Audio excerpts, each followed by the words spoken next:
Let's talk a little bit about TikTok. I know that there was a lot going on over the weekend.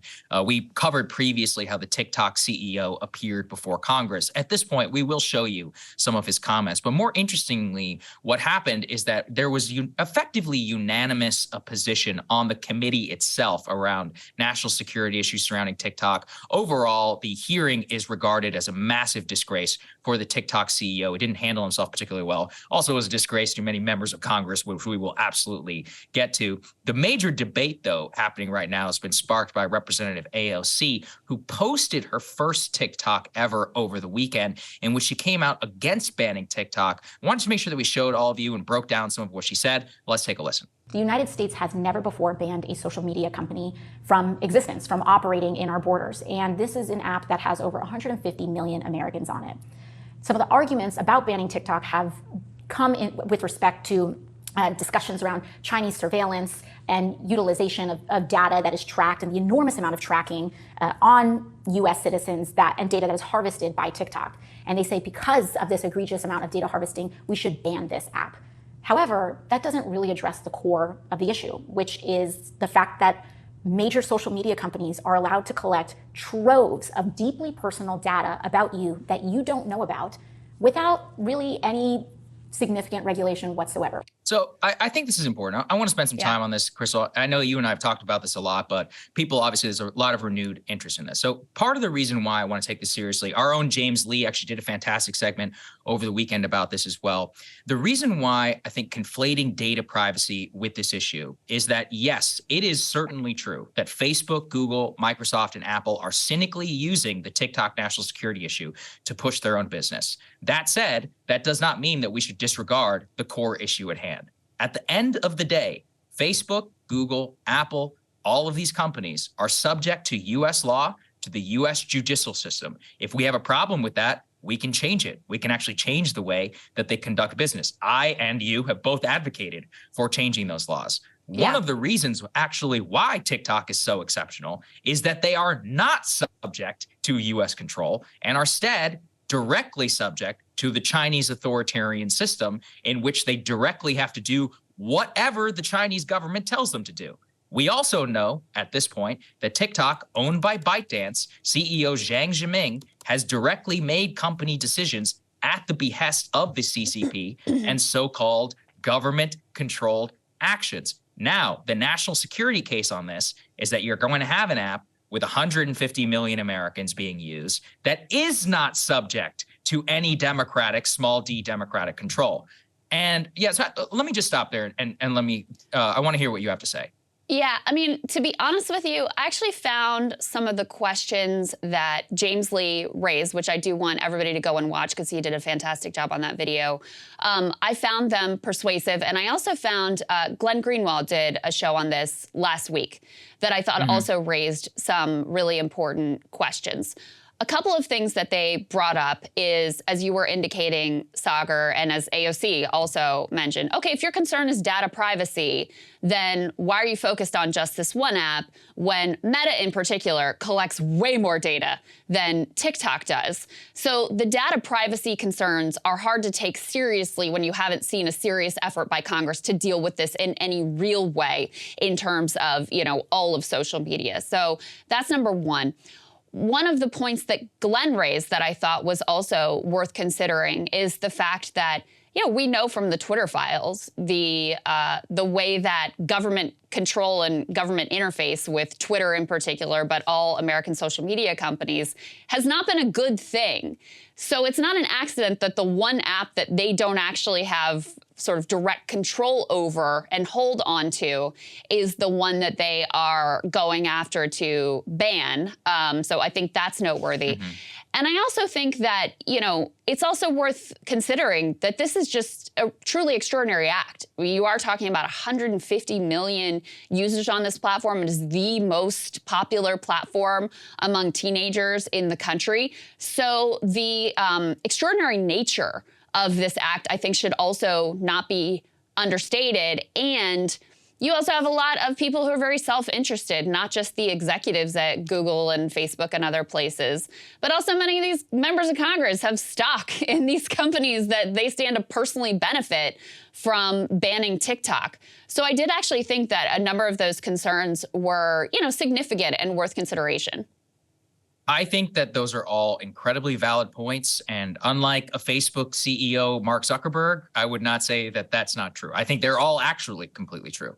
That doesn't yet absolve. And part of what I would say is, okay, we run our country. We have small d democratic input. We can vote for candidates. And yes, this is incredibly hard. I'm not saying the government isn't corrupt and our political system isn't there. That said, we can have some small d democratic control over the FBI. We quite literally have a Congress which is holding hearings about this. There are no such hearings in China. Secondly, and whenever it comes to this issue around data privacy and the self-interested nature, again, I want to say that that is 100% true. But I also want to inject a secondary issue to this, which I don't think that AOC, James, or Glenn has addressed, which is about reciprocity. Look, at the end of the day, Facebook, Google, Apple, well, okay, not Apple, but Facebook, Google, and U.S. social media companies are banned in China, specifically because China does not want any U.S.-backed company to have any market share in their country whatsoever without total authoritarian control, because they believe that it would be used as a U.S. cultural psyop to turn their population. So how can we then allow their major platform in this is a basic business, this is fairness. Like, but you cannot allow this company to operate in the United States when they ban our companies from operation. So I think that argument cuts both ways, because when China or Iran or other authoritarian regimes block American social media companies, we interpret that as they're authoritarian despots. So when we do the same with their social media platforms, shouldn't we examine whether our behavior is similarly authoritarian and despotic? So I don't think that argument, I don't buy that argument, because I'm not looking to replicate the authoritarian tendencies of a country like China. The other thing in terms of the data privacy issues that I think is worth raising as well is, if we're concerned, and I think we rightly should, I don't think anyone should take the CEO at his word that, like, oh, it's all stored in Houston and don't worry about it, like they don't have any access. I don't think anyone should really buy into that, okay? So I want to be clear about that.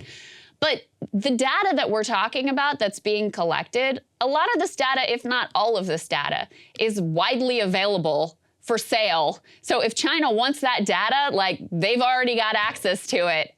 In a lot of ways, that ship has already sort of sailed. So I don't want to get caught up in a sort of anti-China hysteria. I think it is worth, I have been in support of some of the efforts that we have taken in order to make ourselves more economically independent and less dependent on China. I think some of the things we've done, especially with chips manufacturing, makes a lot of sense. This one, just to be frank, I still have some major question marks about whether or not this represents a dramatic overreach. And, maybe it's because my spidey senses go up when you have such overwhelming sentiment from both parties and so few voices of dissent.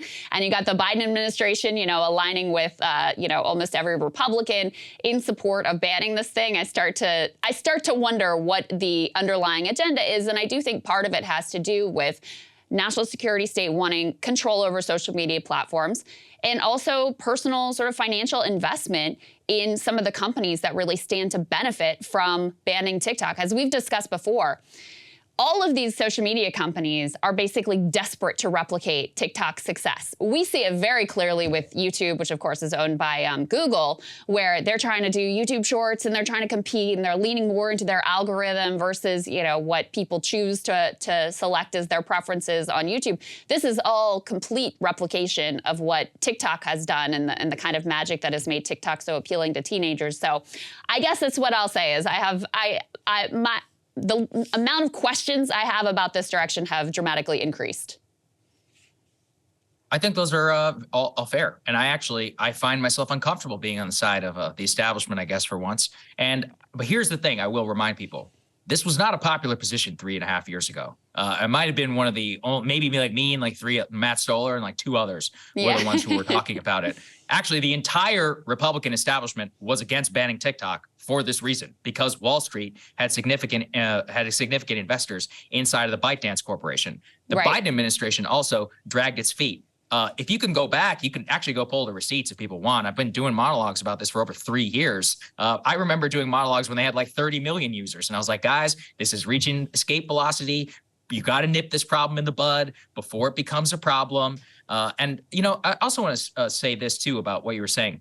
At the end of the day, I respect national sovereignty. If Iran and China want to ban Facebook and Google, I don't actually think that's authoritarian, even though they are doing it for authoritarian purposes. As we also noticed, whenever Twitter, for example, removed Donald Trump, many other democratic countries like Germany and France were like, hey, you can't be taking heads of state off platforms. And if you do, you're going to be subject to our regulation. All countries have the ability to conduct national sovereignty, which is why I think that our national sovereignty should be respected. The talking point around why should we act like China is actually one that a lot of libertarian activists and lobbyists for TikTok have been using here for quite some time. So, look, yes, it is true that data privacy in the United States is a disaster. Yes, it is certainly true also that these companies are not acting in good faith and that there's a lot of shenanigans and corruption and all of that going on. It is also true, certainly, that the FBI and all of those want something under their control. But at the same time, we don't have no role to play here. We live in a democratic country. We actually can have